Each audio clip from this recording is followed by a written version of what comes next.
You can have your specific person, as they always come back. No matter what the current circumstances are, whether you are in no contact with them or they are not giving you any commitment, they always change. It happened with a woman whose life changed completely. She went from sleepless, heartbroken nights to a loving relationship with her specific person. It worked for them, and it can work out for you too. Recently, I was reading a success story, and this particular story intrigued me as it included almost all the ingredients that are necessary to manifest a specific person.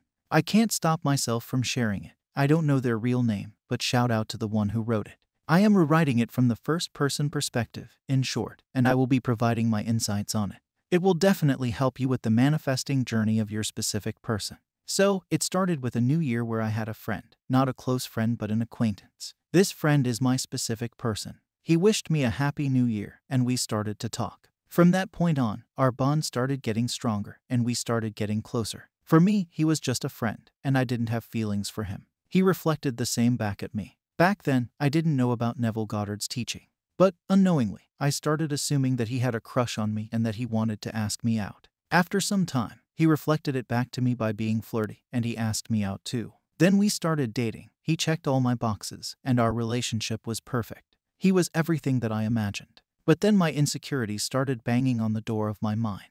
If he didn't text me fast or if he canceled the plan to meet, I would assume that he no longer loves me and is losing interest in me. I didn't know about the law. I didn't know how everyone as you pushed out works. So he began reflecting all of that back to me. Our conversations turned into arguments, and our relationship became worse. I would imagine all the negative scenarios, and we would argue over stupid stuff. All my negative assumptions became a reality, and almost 2 weeks before our first anniversary, he broke up with me. It was devastating. I was heartbroken, and I cried and begged, but he was acting very coldly towards me and asked me to move on. He said he doesn't love me and no longer wants to be with me. In the first 2 weeks of our breakup, he texted me to check on me, but I was desperate, and I begged him, but he was stuck on his decision. Then I went into no contact, and we unfollowed each other on social media. It really hurt, and I wanted him back. So I came across these teachings. I was desperate, and I was trying to manifest him out of my desperation.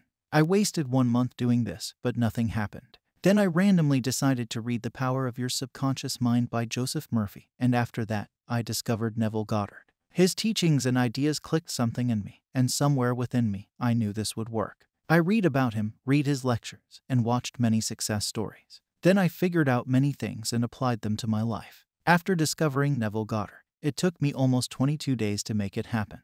Out of nowhere, he called me, and we talked for 4 hours. He was constantly flirting with me and was loving towards me. He even brought up all our past memories, and he told me he wanted to talk to me every day. He even invited me to his place to watch a movie. I was shocked because the guy who told me to move on was now into me. After a week, we met, and he confessed his feelings for me. He assured me that I am the one and he wants no one else. I manifested him back. Sounds interesting, right? She did it. She manifested her ex. Like her, many people successfully manifest their partners. You can manifest your partner too. You might feel motivated and want to know what she did. So, here it is. The first and foremost thing that she did was to get rid of the old story. I have told you many times to get rid of the old story. The old story will never benefit you. Staying in the victim state and telling your friends how your breakup happened or what your ex did to you will make the situation worse. You have to completely discard your old story and get out of the victim state. You manifest everything in your life. Even the breakup was manifested by you. If you don't take full responsibility for the breakup, then manifesting a specific person would not be possible. You cannot say that I am the creator of my destiny, but my ex did a bad thing to me. Realize that your thoughts, your story, and your old patterns manifested the breakup, as was the case in our success story. If you can do that, then you can definitely manifest your specific person as well. Your old story no longer serves you. It doesn't matter what it was. You probably told your friends about it. They are humble, they will listen, but this story won't even matter to them. They will forget it. Replaying the old, hurtful memories over and over again will never serve you. The next time you catch yourself playing those hurtful memories, just remind yourself that that's not who I am. This is not true for me. The past doesn't serve me. It is all about focus. Whatever you focus on grows, and your focus should always be on your new story. Your imagination should always be surrounded by beautiful scenes where your specific person wants you deeply. Don't ever play the hurtful memories in your mind. Always play the new story, and your SP will always come back into your life. Another thing that the women did was to follow a mental diet. I have discussed this too in my videos. Following a mental diet is a game changer. It can be difficult for the first few days, but it will become easier with time. You will have moments where negative thoughts will spiral around you, and you will even cry. It is okay. It is normal to feel emotions. After all, you are a god in a human body. You are not some sort of artificial machine that was made out of bolts and screws. So, it's okay to have moments where you cry, but never get stuck in a negative state. Just feel those emotions, take a few deep breaths, and say to yourself that you are the creator of your reality. Have a wonderful inner conversation with your specific person. Instead of going into a negative state for the next few hours or even days, move your attention towards the new thoughts and stick to your mental diet.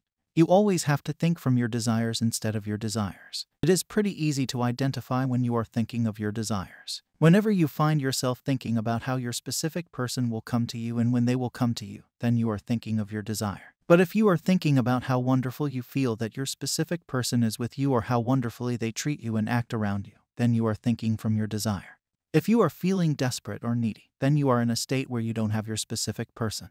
It is that simple. You just have to change your dominant thoughts, and they can be changed by repetition and thinking from the end state of being. It is very normal to have negative thoughts, but entertaining them and persisting in them is entirely up to you.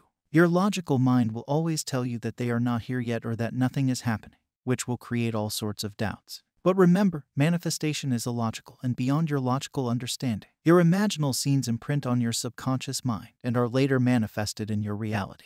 Persist in those imaginal acts and your assumption until they hardens into fact. Affirmation is another practice that made this success story possible. She chose the affirmations that were personal to her. She chose affirmations that she felt were right. Affirmations or imaginal acts are just impressing your subconscious mind, and by repetition, it becomes possible to impress your subconscious mind. She didn't affirm mindlessly, but she felt her affirmations. In the beginning, she didn't believe her affirmations, but they unfolded naturally. From this story, I figured out that the most important thing that one needs to learn is to kill the old story. It is about disregarding the old story completely and replacing it with the new one. It is about feeding the new man. It is about persisting in the new stories. Mental diet, affirmations, and visualizations are just ways to create a new story. These are the ways to get conscious of the new state of being. These are the ways to focus on the new story. Your new state of being, or the new story, manifests in your relationships. While the woman was in the process of manifesting her specific person didn't text her or call her. She felt like there was no movement. But as she was determined and kept on persisting in her visual scenes and affirmations, by constantly telling her that this was not her reality, she knew that a specific person loved her deeply and constantly thought about her. She started believing and started thinking from her desire. She accepted her imagination and consciousness as the only reality, and it all paid off.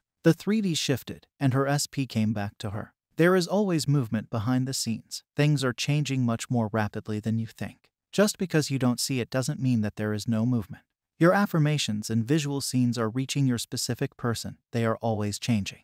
Even Neville Goddard said, even if millions of people have to move for you to get your desire, they will move. Your imagination is God, and it manifests in your physical reality. Now the choice is yours. Do you want to look at 3D and accept it as true, or do you want to imagine a beautiful relationship with your specific person? As reality always reflects your inner world externally. If it feels hard for you to believe your affirmations, then this next video will show you that your specific person is madly in love with you. Just click on the first video that comes up at the end of the screen. Happy manifesting!